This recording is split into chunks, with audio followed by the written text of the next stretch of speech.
nations. I remember one time I returned from a meeting and I was met with a very serious distress call. And on responding, I was told that the abductors had taken some people that were affiliated to me. It was a group of people who had returned from a program, and all of them were abducted, and they were given 24 hours to present 50 million naira, else every one of them will be slaughtered.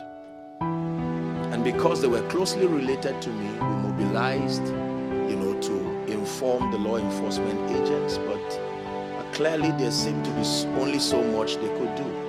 And sadly, we had to get people, even of other faiths, to be able to talk perhaps with the abductors, if they could show kindness and mercy, and we would not believe the cruelty that came, cruel statements from those conversations.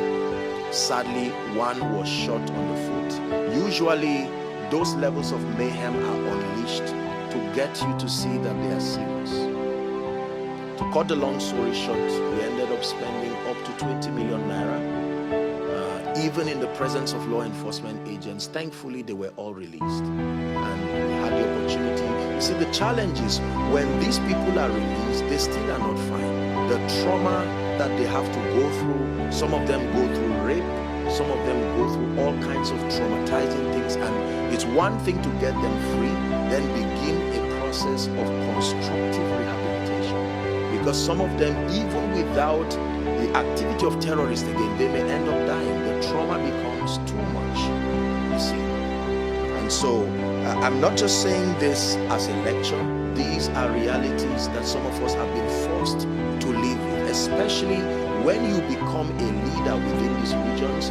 You cannot shy away from being part of the process that leads to some of these things. And so I'm just using that to point that the church has played very significant roles on these ones. Furthermore, the church has played significant roles in resolving ethnic and religious clashes in many parts of Africa, and in fact have become partners with government and law enforcement agents in the promotion of peace, tolerance, and mutual respect. Religious bodies have actively organized peace concerts.